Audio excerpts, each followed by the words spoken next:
Oi pessoal, tudo bem com vocês? Esse é mais um vídeo da série Gotas de Espiritualidade. Estamos no canal Oficina de Espiritualidade e nessa ocasião nós vamos estudar o pensamento de Allan Kardec num dos mais belos textos produzidos por ele, a meu ver, chamado Liberdade, Igualdade, Fraternidade. A nossa proposta nesse vídeo é mostrar o quanto Kardec espiritualizou esse lema trino que até então foi visto de forma materialista, apenas no domínio político-social ou de forma dogmática também.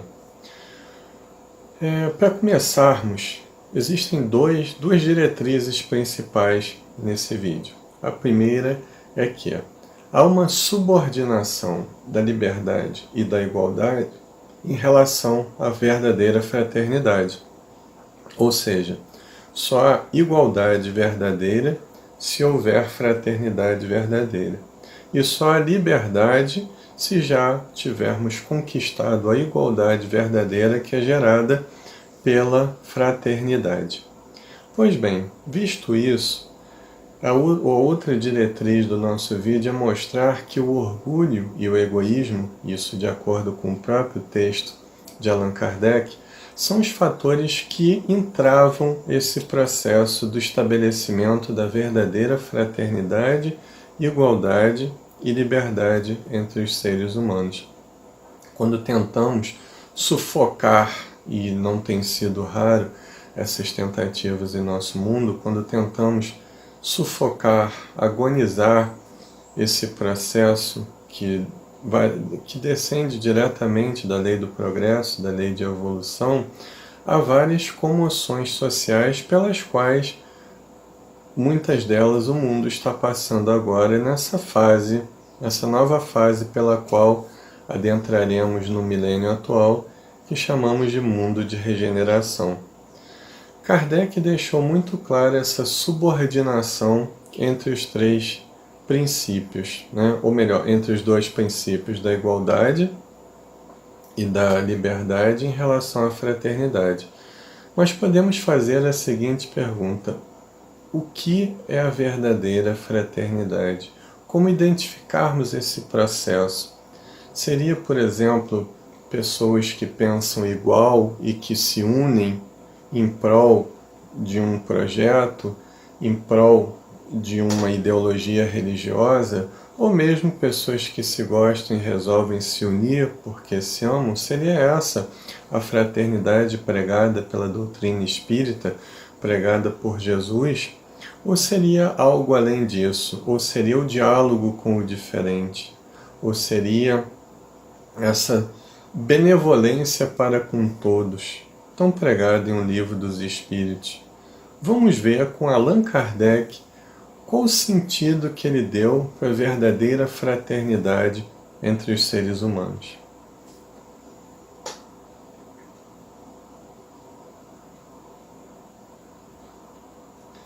A fraternidade, na rigorosa acepção do termo, resume todos os deveres dos homens, uns para com os outros. Significa devotamento, abnegação, tolerância, benevolência, indulgência. É por excelência a caridade evangélica e a aplicação da máxima: proceder para com os outros como quereríamos que os outros procedessem para conosco, o oposto do egoísmo. Natural que as pessoas tenham suas opiniões políticas, suas opiniões religiosas, filosóficas e etc., mas não é natural, ou pelo menos não é normal, que tentemos destruir as opiniões dos outros achando que são pessoas menores ou piores do que nós só porque pensam diferente.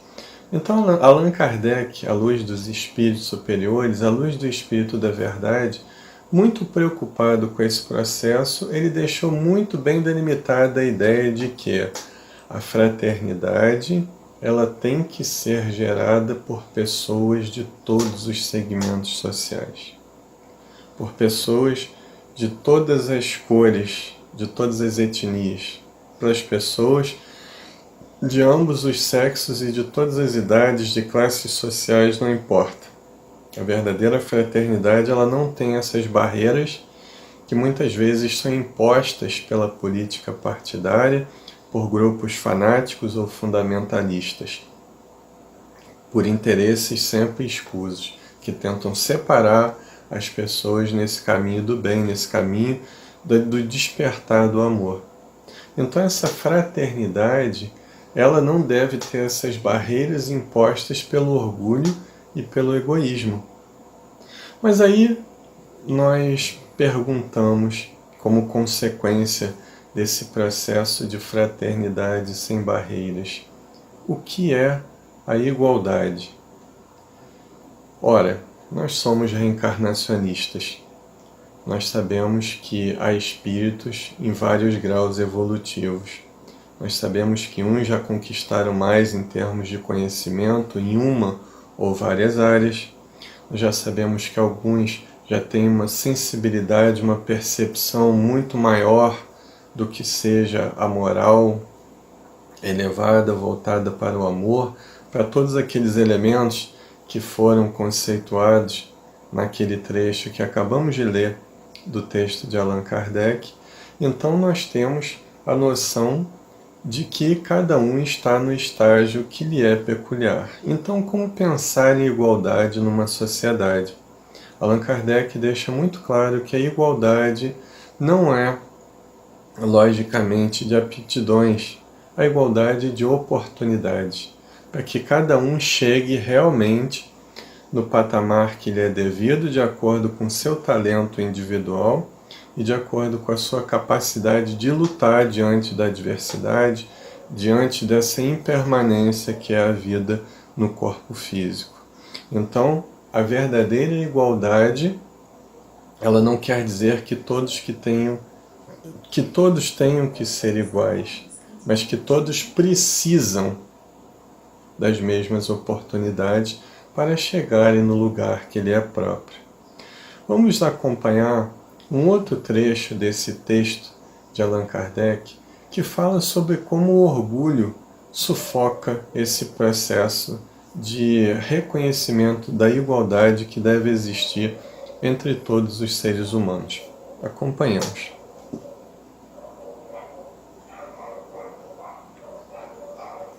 Tratar alguém de irmão é tratá-lo de igual para igual, é querer quem assim o trate para ele o que para si próprio quereria.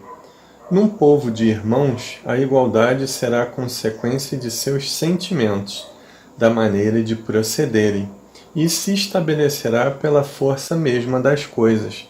Ou seja, não há como se fazer leis para obrigar-se que os seres humanos se considerem como irmãos, como iguais, dotados da mesma essência de Deus. Isso é ou faz parte de uma atitude individual de autotransformação.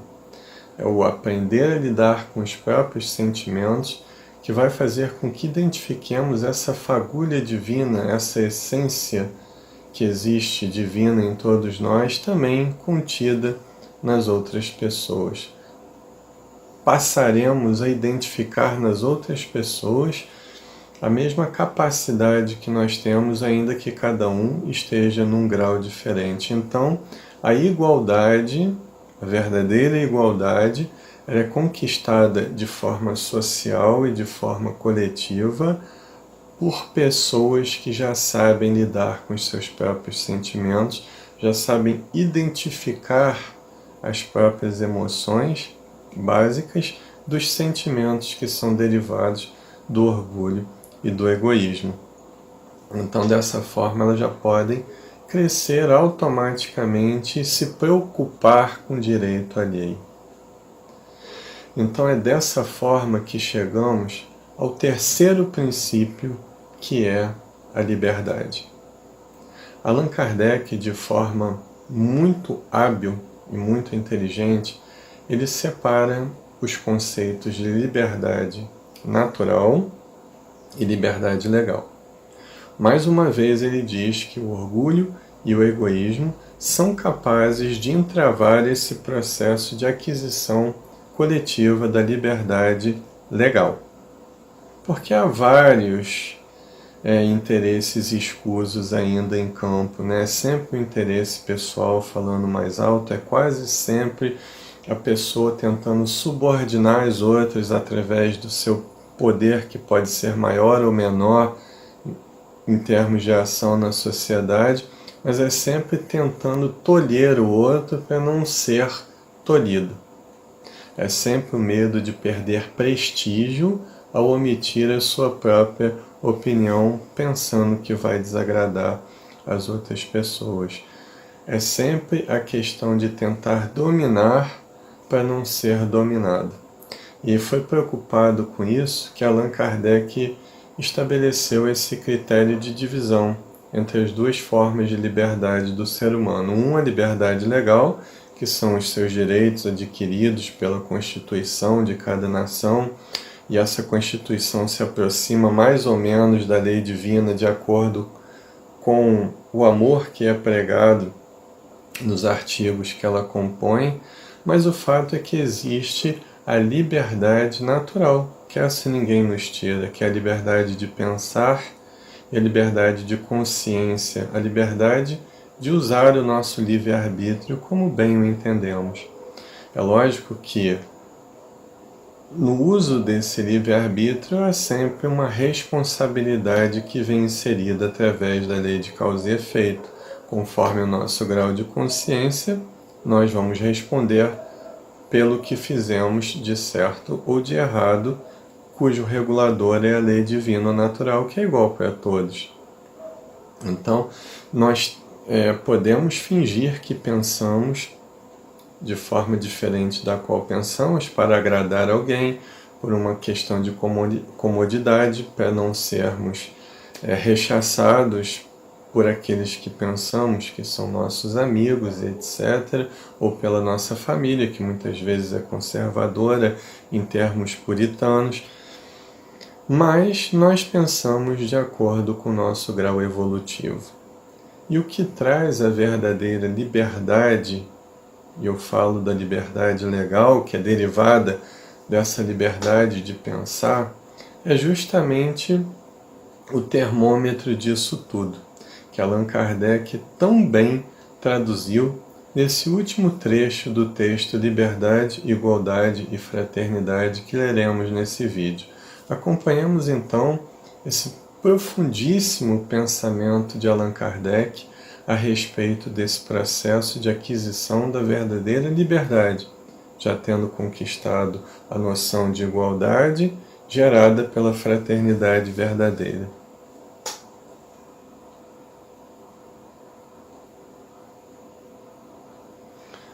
Os homens que vivam como irmãos, com direitos iguais, animados do sentimento de benevolência recíproca, praticarão entre si a justiça, não procurarão causar danos uns aos outros, e nada, por conseguinte, terão que temer um dos outros. A liberdade nenhum perigo oferecerá, porque ninguém pensará em abusar dela em prejuízo de seus semelhantes. Então a verdadeira liberdade, aquele que conquistou esse senso, é aquela pessoa que já pensa numa justiça sem vingança. Ele pensa numa justiça que é equilibrada pela compaixão divina. É aquele que já sabe identificar em si mesmo essas mazelas que todos nós, seres humanos, temos, cada um em sua intensidade. Por isso ele tem indulgência pelas outras pessoas. É lógico que a lei dos homens tem que se fazer presente. Se nós temos uma lei que nos regula a vida em sociedade, temos que cumpri-la. Se as leis não estão boas, vamos lutar para que elas sejam modificadas, mas jamais burlá-las. Essa burla realmente é a responsável por todos os problemas sociais que nós temos em nosso país e no mundo inteiro, ou em qualquer país do mundo. Allan Kardec, como grande mente voltada para o futuro, ele idealizava então uma liberdade na qual todos teremos confiança mútua, ou seja, uns confiarão nos outros, porque sabem que essas pessoas, através do seu poder de agir, não lesarão o direito alheio. É uma utopia esse pensamento de Kardec? Está longe? Está perto? Está mais longe ou mais perto de acontecer? Eu acho que isso não importa. O que importa é o nosso esforço. É que façamos a nossa parte a fim de que esse lema possa ser mais do que uma peça de retórica, algo bonito, que possamos falar sobre ele, que essa fraternidade realmente una pessoas de todas as religiões, de todos os credos, de todos os partidos políticos que visarão o bem comum de sua nação e do mundo como um todo. Que essa igualdade realmente possa ser encarada em termos de oportunidade, em termos de direitos de cada um crescer até o ponto que a sua reencarnação permite, e sem invejar aquele que já possui mais, ou que já sabe mais, ou que já ama mais. E por fim, uma liberdade na qual não lesaremos as outras pessoas de forma indiferente ao bem-estar alheio. Mas para tanto, para que saibamos lidar com todos esses sentimentos gerados por esse lema trino, Allan Kardec deixou muito clara a seguinte sugestão: que precisamos realizar o nosso processo de transformação moral ou reforma íntima. Precisamos conhecer primeiramente aquilo que nós sentimos. Admitirmos intelectualmente, ou melhor, conhecermos intelectualmente aquilo que nós sentimos. Aprendermos a discernir o que é orgulho, o que é egoísmo, o que é raiva, o que é ódio, o que é tristeza, o que é depressão, o limite em que o medo é bom e passa a se transformar num fator paralisante de nossa evolução. Então é um processo de autoconhecimento com a devida reforma íntima que pode demandar várias vidas ainda, mas não custa nada e é nosso dever, como espíritos reencarnados, começar esse processo desde já. Então ele deixa bem claro no final do texto que, a partir da mudança individual ou do começo da mudança individual de todos os seres humanos, é que as instituições, a família, a sociedade como um todo começará o seu grande processo de regeneração. Se nós esperamos viver num mundo melhor, que façamos a nossa parte dentro de nós para nos transformarmos em pessoas melhores e refletirmos essa face para a sociedade como um todo. Se vocês gostaram desse vídeo, inscrevam-se em nosso canal, curta o vídeo e, se você já é inscrito no nosso canal, aperte o sino para receber informações de vídeos futuros. Compartilhe os nossos vídeos, porque será uma forma de divulgar a doutrina espírita para as pessoas que estão perto de vocês ou para a sociedade como um todo. Foi um prazer muito grande estar em mais esta oportunidade falando sobre a doutrina espírita com vocês. Obrigado por terem chegado até o final do vídeo, obrigado pela atenção, pelo carinho e muita saúde e felicidade a todos.